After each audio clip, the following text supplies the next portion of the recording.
What is good, everyone? This is your host, Deanna Radulescu with Label Free Podcasts. To live your best life, you must live label free.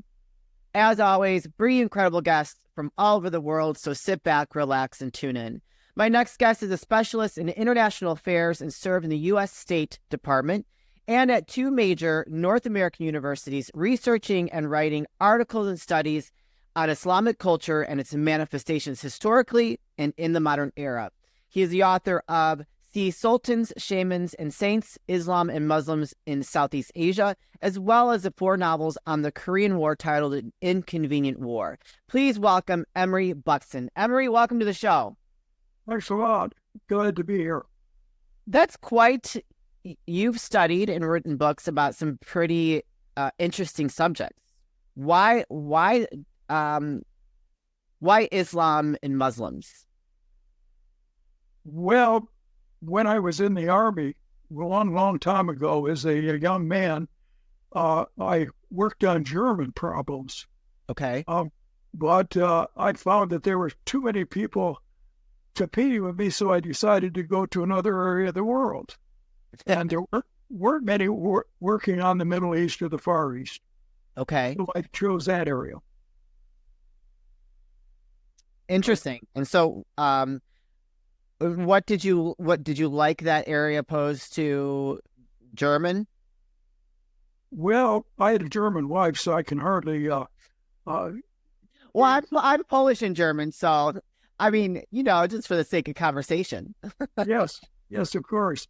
I liked German matters, and I like going to Germany and Europe in general. Yeah, I've always enjoyed it. But I have to say that the Muslim world I find far more fascinating. It's tougher to deal with. Yeah.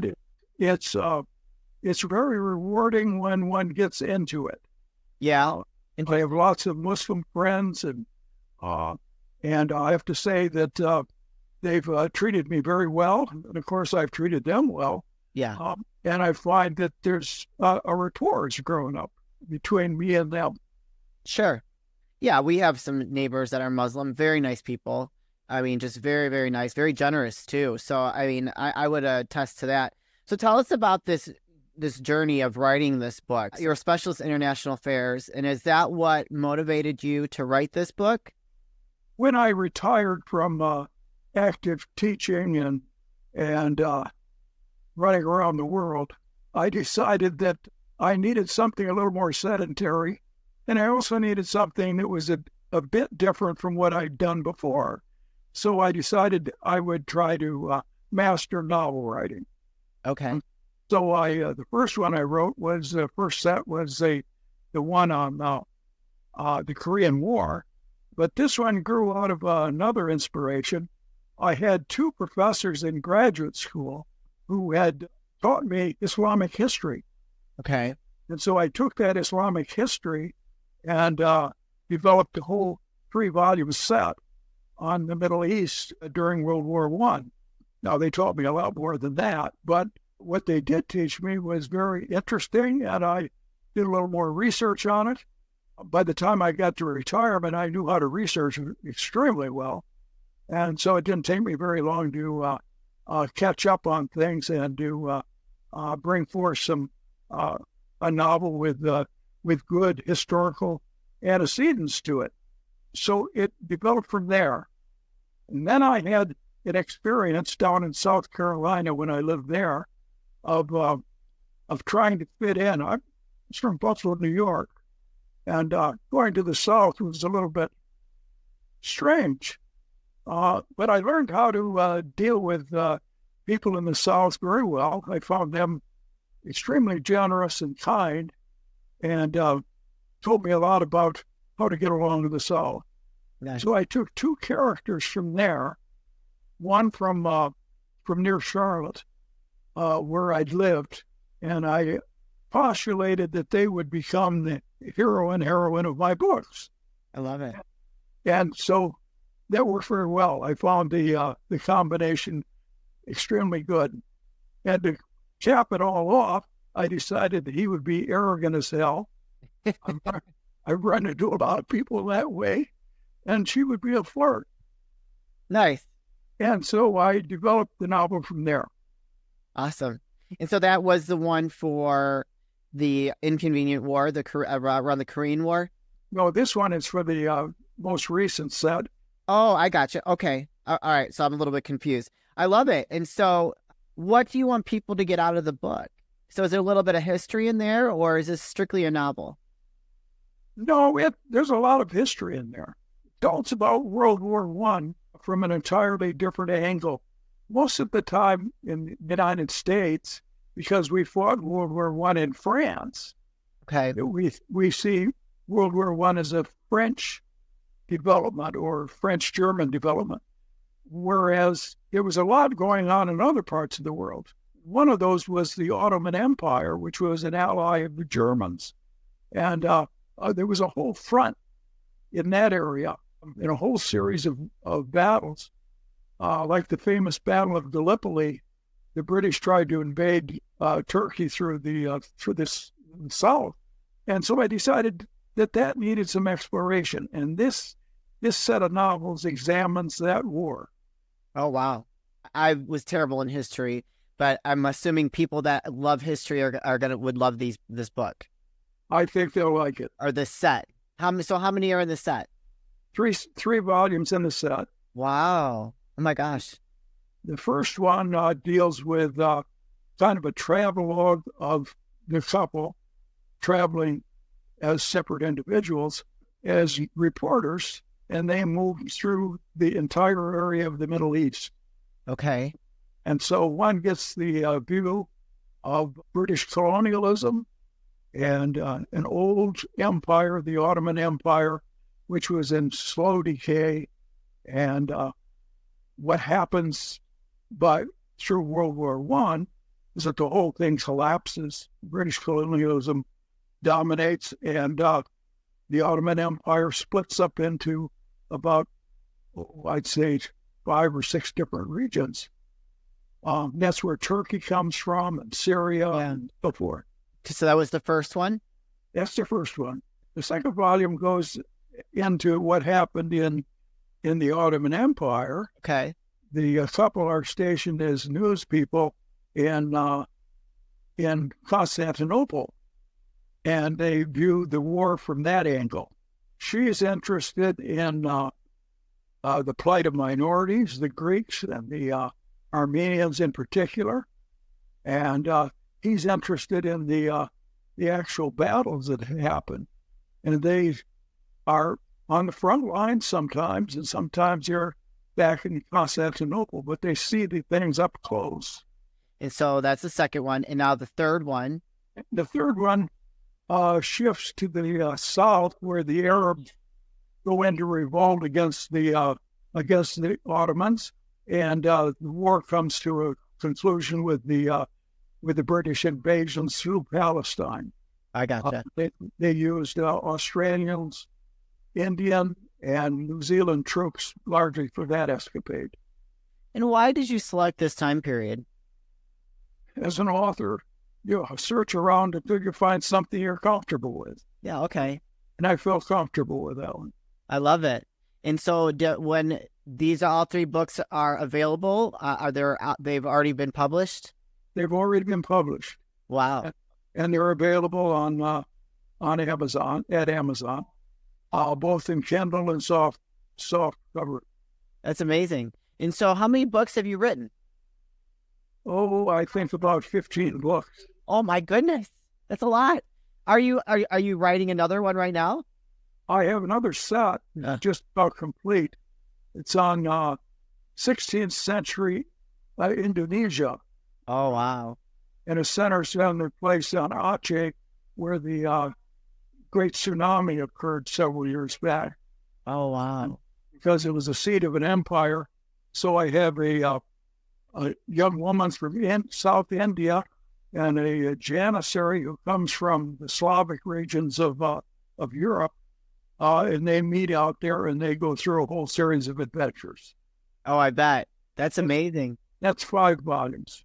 Now, these places that you write about, have you visited all these places? Well, I lived in Indonesia for 5 years, working on some university development projects. I've been through the Middle East, but only through it, and met some people, and I've gone to a lot of international conferences. Very cool. I love it. So it's kind of like reliving like some of the places that you've been to when you write your stories. Yeah, it's kind of fun to go to a place that's historical and say to yourself, well, now remember, such and such happened here. Yeah. And you look around, you say, really, it did. Sometimes it fits and sometimes it doesn't. True. How long has it taken you to write this last set, the 3 novel set? Well, I think I began that about 4 years ago. And it didn't take long to write. I think it took about 12, 13, 14 months to write. Okay. But the finding a publisher was difficult. And after I got the publisher, then getting it set in type and edited and so forth to go almost a year. So these things, don't come about overnight. You have to spend a long period of time with it. Yeah. Then do they make a lot of changes to it, or do they honor your work? He asked for a couple of things, but they were always clarifications of what the text said. He did very little editing on the substance. They're so unlike academic publishers who change everything at the drop of a hat. Oh, wow. Oh, yeah. So what do you want your audience, what do you want them to get out of your novels? I would like to have them have a historical sense. Okay. Understand that people the world over are different than they are, but at the same time have a lot of human traits that you have to pay attention to. And that people, when they really try, can get along. Yeah. And even in the midst of warfare, you have lots of cases of people who find some way of getting along with other people and understand. Well, I love that. And that's kind of like what the basis of my show is about, is just like, if you take all the labels away and all your judgments away, you're able to really kind of connect on many different levels if you allow yourself to do those things. One thing I would tell about the novels is I have a Zionist Jew who is interested in the formation of a Jewish state in Palestine, which had no Jews, hardly any Jews in it at all. Yeah, at a turn of the century, of the 19th to 20th century, and through force of personality and through working with other Zionists, they were able to create a Jewish state in the area. And I talk about how the Arabs and Jews didn't get along and where they did get along.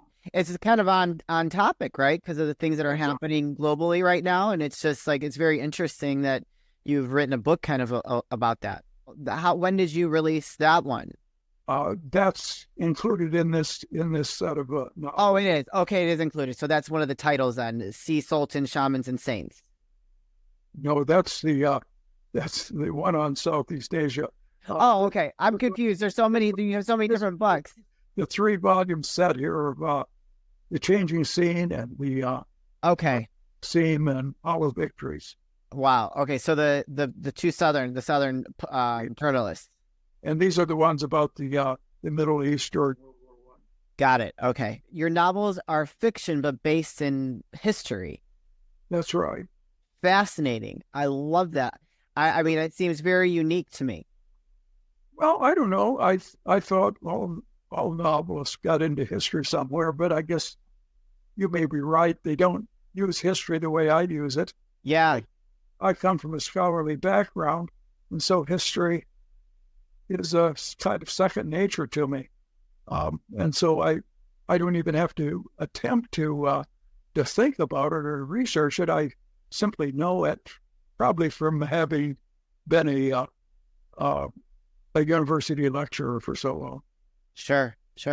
I love that. I think that definitely sets you apart, your own unique style, because I have a lot of authors on the show, and a lot of them are like either self-help books, some are novelists, or just poets. And I've never heard of someone kind of taking like that process, like fictional characters, but setting them in history of something that's like, it's kind of like reality, but not. It's just, it's I like it. Very cool. Now just remind people, and I'm sure we mentioned this earlier, Emery, where can people purchase your books? On Amazon. Excellent. The novel, the Korean War title, An Inconvenient War, the Sea Sultan, Shamans and Saints, that they can all be found on Amazon. They can all be found on Amazon. The only ones that can't be found there are the ones on 16th century Indonesia, which have not been published yet. Excellent. You guys, I'm going to put the links to his books in the show notes. So if you are a history buff and you want to read a novel based in history, go ahead and click the link, go support Emery here and purchase his books. Emery, this is the part of the show where I like to ask for last words of wisdom or advice. What would you like to leave with us today? I'm now getting old. I'm 92. Wow. And you're still writing books. Amazing. Still writing books. And I would say, gee, don't give up on life. There's a lot to come yet. And I don't wake up every morning thinking this, but I guess it's something that I do portray all the time, and that is, gee, even at retirement, which was quite a while now ago for me, I had something more to do, and I would say that most of us have gifts we can give to humankind for a long time to come after that. Beautiful. 92, still producing novels and writing novels. That just means that you have just like so much to give. It's beautiful. Thank you. I hope so. Oh, well, absolutely. There's no doubt there. You're living proof. Well, Emery, it's been an absolute pleasure to hear your story and hear about your novels that you're writing, and you're continuing to write. So thank you for sharing that with us today. We really appreciate you. Well, I enjoyed talking with you.